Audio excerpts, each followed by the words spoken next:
is we're measuring sleep stage detection. We're using this muse band right here. It's got 4 dry electrodes, 2 in the frontal lobe and 2 in the occipital lobe, right in the back. And 4 channels, right? 4 channels, Oh. and it's going right, and it's measuring right over here. So you'll see it real time. That's his exact brainwaves right now. So if he's nervous right now, you'll see it. If he's nervous in front of you, you're gonna see it right now. And so that's what we're doing right now, and that's what this is kind of looking at. So we took 2 subjects, about an hour and a half asleep each. This is one subject's kind of view of what it looks like. Right here, we filtered the signal using 2 basic filters, using the notch filter and the bandpass filter. Right. So the notch filter takes out any kind of power line frequencies. In the North America, that's 60 hertz, whereas around the world, in Europe, it's 50 hertz. Sorry, 60 hertz in North America and 50 hertz in Europe. And then the bandpass filter just makes sure that it has the gamma, beta, alpha, and theta waves, right? So, and that was just 0.5 to 40 hertz as well. So that's the goal with that. So then you can see the differences between the 2. Now we then split that into 2 different signal processing techniques. We use the common one, that's the FFT, and we use the ACT. So the ACT is something that we're proposing based off of a bunch of papers that did it, but based on seizures and like visual evoked potentials. So we saw those kind of things, and we were like, okay, we're going to give this a try and see if it works for sleep stages. So this is kind of what we looked at. So obviously FFT is kind of self-explanatory, so I'm not going to go into too much depth into it. But the ACT, this one's a lot more complex, and I really want to go through it, right? So in the ACT, it takes a chirplet, which is it's based off of a bunch of different parameters, right? So it'll talk about time, frequency, time center, frequency center, time duration, and chirp rate, which is like the dependence of the frequency in the chirplet. So that's the difference between the 2. You're going to have the time component added onto it, right? So that's what a chirplet looks like, and we're going to try to use these ones with a coefficient to measure the strength of that signal to try to approximate the signal. So it's going to go through it. It's going to try to find the best all those parameters and try to get the least optimize it for that signal. But obviously one of these signals cannot get an EEG. It's a very complex wave. You'll see a lot of different movements. It can't do it, right? So you take multiple different chirplets to do it. So you'll take 5 or 6 different chirplets to do something like that. So in this case, we took 6 chirplets, and it created this approximation of the signal. Right, so from there, it goes to that random forest. So before we go to the random forest, we just wanted to mention how we get ground truth, and that's using the whoop band right here. The whoop band is a PPG-based system. It accurately labels everything at 82%. Now, obviously that's not great, but that is what we had at that point in time. So now that all goes into the random forest. But before we hit that random forest aspect, we just want to talk about how an ACT done properly can impact the approximation, right? So if you look at this right here, right, you're gonna have a final resolution of it. So when we're talking about frequency, it's going from 0.5 to 40 hertz. Now each time we're talking about step size, it's going to go every 0.5. It's going to try to find if that's the perfect spot for the triplet. But instead, if we do 0.1, it's going to do every 0.1. It's going to try to find a new triplet. It's going to do that multiple times, and it's going to try to find that approximation. But now, if you look at the differences between the 2, you'll see this one looking like a sine wave and not measuring anything critical, right? Like you'll see how this is quite a bit larger, but you'll see how this is exactly the same size. Like there's no critical features are being measured. Whereas here, you're starting to see that features being measured a lot better. Yeah. Similarly, in the time step size, you'll see this capturing too many features versus too little features right here. So these are our kind of final parameters that we inputted into our dictionary of things that we wanted. And those dictionaries created 28 parameters.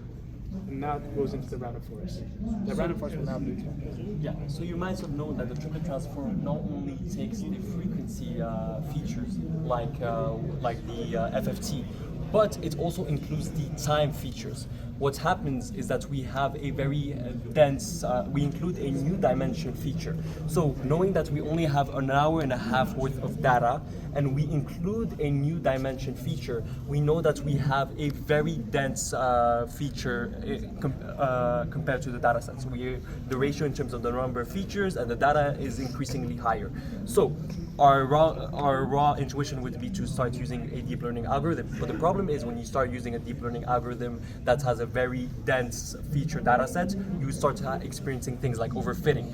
So that's due to the lack of data that we have to include a standard AI algorithm, which is a random forest, which is an ensemble of decision trees that are trained from some samples of data, and we also include the grid search to find the best parameters, and we include the stratified k-fold cross validation to be able to determine the accuracy of each of the methods. So for the FFT, we found out that it was only at 53%, and for the ACT, when we only did it at a frequency step size of 0.3, we got a 60.4% at a k-fold validation accuracy. But when we decreased the frequency step size to 0.1, it did have a very significant increase of 17% to an ACT of 77% k-fold. So this shows that when we increase the number of frequency step size, we do have a significant amount of, from 0.3 to 0.1, we do have a significant amount of increase in validation. Now going to the conclusion. Yeah, so now coming back here, so what this shows us, right? Number one, it shows that there's a promise in our sleep stage detection method. Now obviously, it's not perfect, but we think with a lot of further optimizations, we can make this even better. Number one, looking at a GPU-based system instead of a CPU-based system. So I have an integrated CPU-GPU system, and it took 2 or 3 hours just to get this ACT done right here, whereas this took 6 hours. Now, my friend has an has a GPU, not that great of a GPU, pretty old in terms of generations. He got it done in 20 minutes.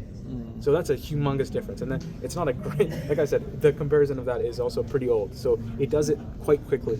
Now, what does that mean? So the other aspect of this is we also want to try to optimize our triplet parameters, right? Because you can't be taking up 6 extra hours for 0.5% at more accuracy, right? So you have to try to find that medium time that takes that trade-off between accuracy and the accuracy and the time, right? Like try to find that trade-off. The cost. Exactly, like that computational cost. Make sure that is perfect. And then the other part of this is obviously we use random forest, and that's a great baseline model to use. But now we want to start to think about using other deep learning methods if we have more data and other semi-supervised learning. Now, talking about data. Yeah. So you've noticed that one of the main goals in this paper is to improve the signal processing techniques and the ML algorithms to get better accuracy. But we want to shine a different light other than just improving the signal processing and ML techniques, which most of the papers do. We want to shine a light in terms of the lack of emphasis and the lack of studies that is in this field, which is the detecting signal the sleep stages within a sleep cycle. So you could see that we've used the WHOOP as our ground truth, and unfortunately it is only 82% accurate. So our ground truth is only 82% accurate. This is due to the fact that we have found close to none data sets that includes ground truth labels, which is a huge problem because this shows the lack of amount of work that is being done, and this will prevent other researchers from trying to build papers like this to start the ground running in terms of this field. So the problem is when we have 82% accuracy in our ground truth labels, this will obviously affect the results that we get within each of those accuracies, because this is not entirely accurate. So what we want to do is to tell people, look at this field. We want you guys to start putting more emphasis in this field, meaning not only improve the signal processing and ML techniques, but more in terms of providing more data sets so that we can, as a community, start producing more research. Why do we want to produce more research? One true story is that one of my professors had a problem in sleep, and the hospital wanted to detect and find information of his sleep and cycles and stages. So they said to bring him to the hospital. But my professor couldn't sleep in the hospital and preferred to sleep in his own house out of comfort. So they decided to bring all those hospital resources and doctors to his house. This is very computationally expensive and very time consuming.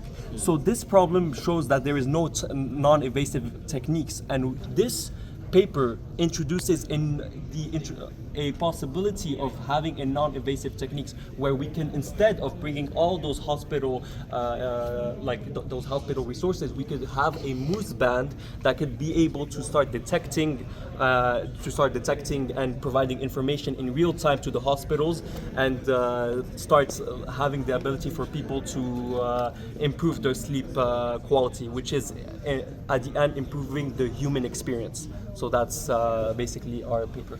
Yeah. So then, just coming off of that, right? Obviously, we want more accurately labeled data, right? We really do. Like, that's important, right? To have that kind of PSG or doctor-based system that tells us, hey, this is where the accurately based, because sleep is important for everyone, right? You're going to have a lot of people who can't sleep, or they have sleep apnea. Like, there's a lot of problems in there, and it's such a mental health and physical health kind of problem that it impacts a lot of us, right? So it's important for that to be a top priority kind of thing. And coming off of that kind of community vibe of that.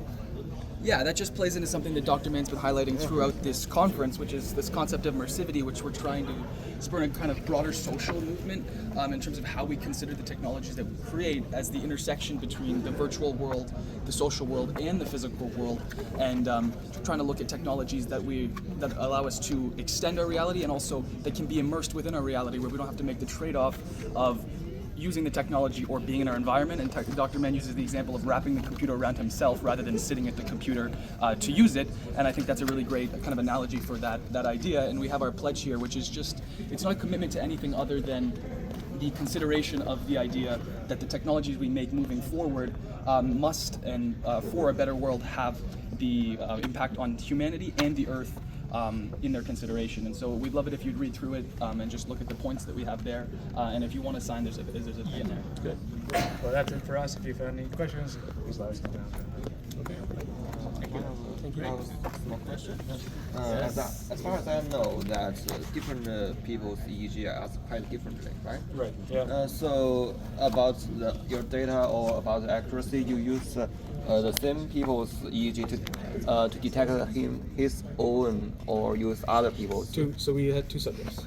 Obviously, we would have liked to have more, but I think two subjects kind of give us a preliminary study of how this works to make sure that this is something that's possible to keep kind of going. Yeah.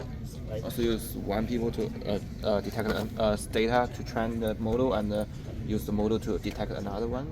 Or? We tried to use a smaller kind of part of that first person's data to do it, and then we incorporated both of them together. Because like I said, shortage of data means that we had to kind of limit the amount of training and kind of go on more. And our goal is to one day have a huge data set, publicly available data set. Like I don't know if you know EEGNet. It's a data set that is based on EEG signals for humans that are looking through images and trying to recreate what images they were looking at. It was based on the ImageNet, so it was based on the fundamentals of what ImageNet was, and we're trying to do the same thing in terms of encouraging people to have that publicly available data set, so that now we don't have to have like 63 candidates, like each research paper doesn't need to bring 63 candidates and waste most of their time on collecting data, rather than actually improving the methods on classifying those things, which is a very big step. So that's what we're trying to do.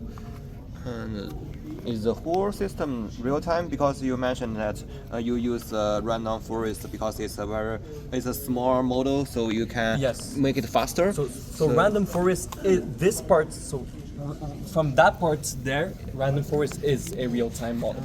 But above is a slightly non-real time, so that's kind of like, that's why we're kind of talking about this taking 2 hours versus 2 minutes. So now, obviously, part of what we kind of also want to do in the future is trying to make it real time. See what can you do if you can get 15 seconds at a time. Can I do while the person's sleeping for that 15 seconds? At the same time, can we record that 15-second epoch and be able to measure it correctly? Thank you for it. Thank you very much. And can I take a photo, please? Yes, Yeah, for sure. Thank you. For sure. Yeah.